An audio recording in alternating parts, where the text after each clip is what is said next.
Hi, everyone. This is Sterling McGarvey, and I'm here with, Hector Sanchez.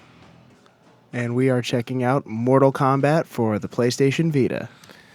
Yeah, Mortal Kombat for PlayStation Vita is a fully customized experience for even the most hardcore MK fan. We've kept a lot of the qualities that made MK so successful and kind of tailored them to the Vita device and added a couple new things. One of the things that we're going to show you today is the bonus challenge tower, which is a series of 150 missions that are tailored to the PlayStation Vita.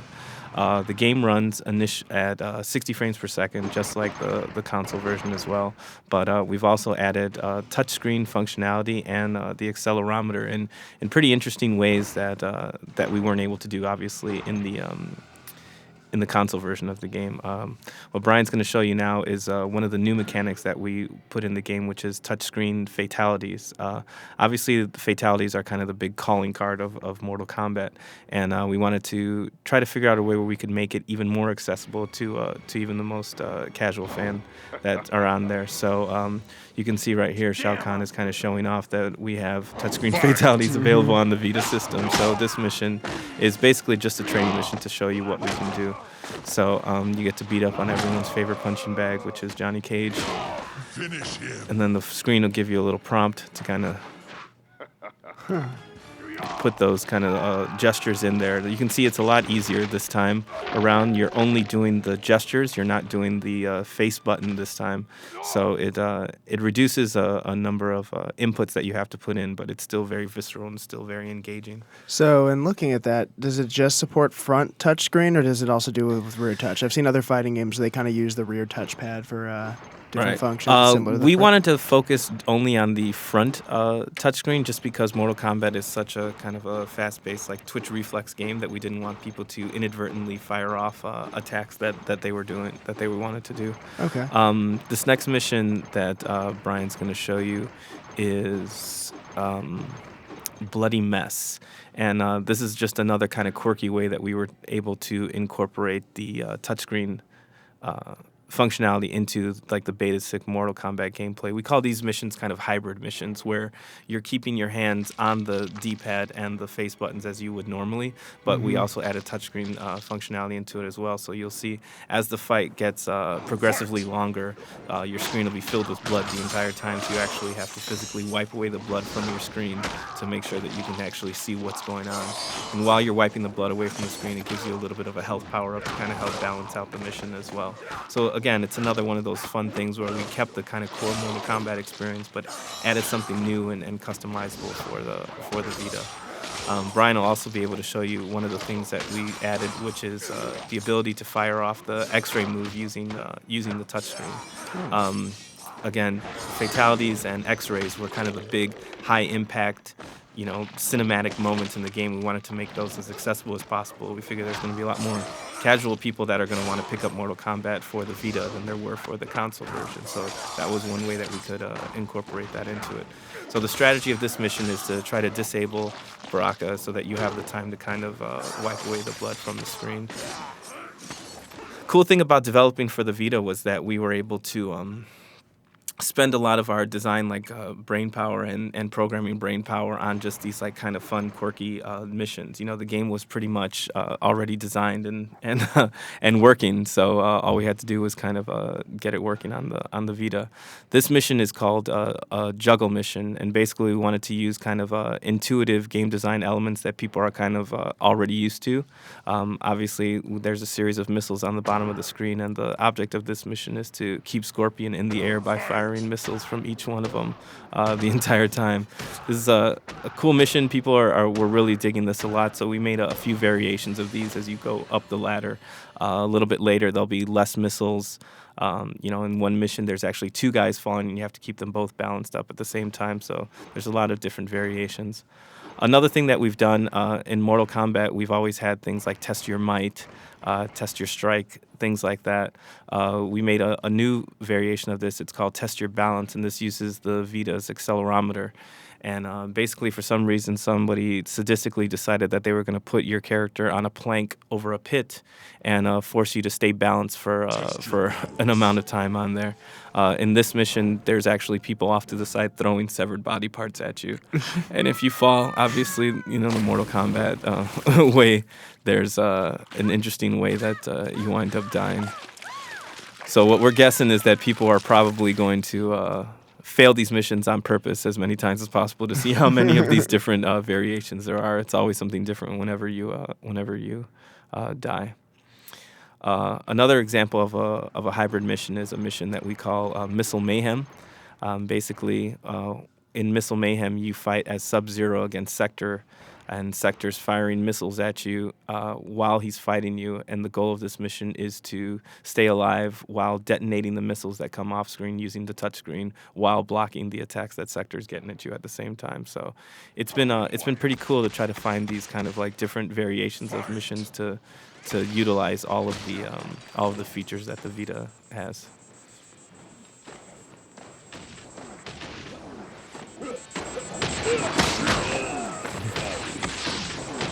So you can see the game runs at 60 frames per second.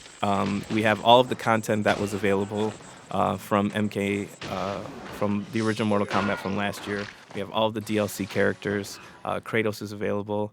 And we have all of the costumes that we had released available as well. Plus, we have an additional 16 costumes that are exclusive to the Vita that we reward to the player throughout Challenge Tower. In the last Challenge Tower, you had to complete the entire 300 challenges to get kind of the reward. And in this one, we wanted to kind of give people a reward as they were ascending to kind of increase that compulsion loop of wanting to keep playing more and more and more to get there, to the end.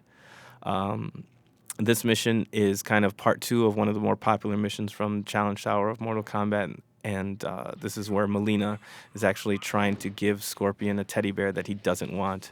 So he kicks it back at her, and it's just one of these kind of standard fights.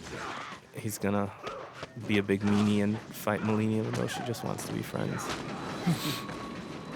But yeah, you can see we've kept a lot of the same elements from MK9. You can see the train went by, the dynamic lighting is still there. We really wanted to keep it on par with the console version of it. We didn't want to kind of take any shortcuts, and we wanted to give the background, the personalities that they had from the console version as well. So does that also include the story mode is fully intact from the console version as well? Yes, the story mode is fully intact with the same kind of seamless transitions from the narrative elements to the gameplay elements as well. Okay. Now, I'd also read that NetherRealm's not working on any online multiplayer per se. Are there any kind of online features that it'll have? Is there any PlayStation Store integration that we can expect to see? Yeah, we have both ad hoc and infrastructure multiplayer available. So you can play tag team and 1 versus 1 in both modes. We also have the tweak variable and balance system from the console version integrated in this as well. So we have all the latest patches and all the latest balance data available. So if something gets updated on the console version, it'll be updated on the Vita version as well to keep them kind of at the same place as both of them. This is another interesting mission. This is a mission where Stryker, for some reason, has an infinite number of fruits and vegetables that he can hurl at you, and you actually have to cut them, and it's kind of a tug of war with your super meter. You want to fill up your super meter before your opponent does. So when he hits you with something, his meter fills up. When you slice the vegetables and fruit, you gain the super meter. So again, this just shows you a way that we're using the combat engine in kind of an interesting way. Are you about to lose? Wow, you lose. And here we are diving into multiplayer Mortal Kombat on PlayStation Vita. So we're playing an ad hoc match. Let's see what you're made of. So my humiliation will come from 3 feet away. Fight! Cool thing about ad hoc is that you can't really rage quit No. because the person's in the room. You can rage at them, but you can can't rage rage at quit them, but you on can't them. rage quit on them.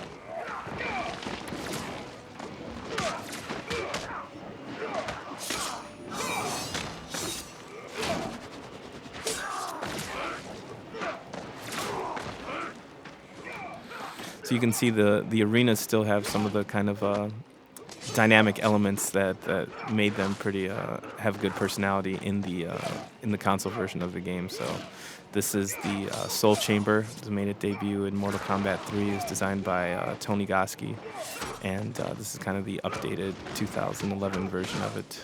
We wanted to make sure that we kept the Soulnado still viewable and the kind of the background NPC characters as well. Scorpion wins. Wow. He was being Round nice. He was being very nice. fight.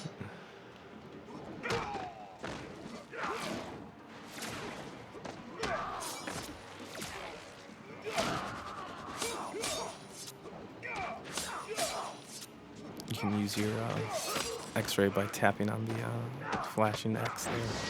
There we go. Oh.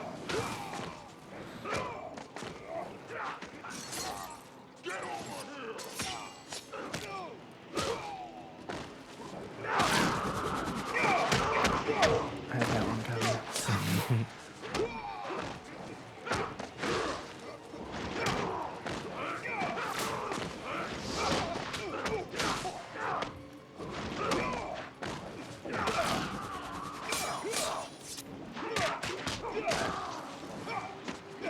Cabal wins.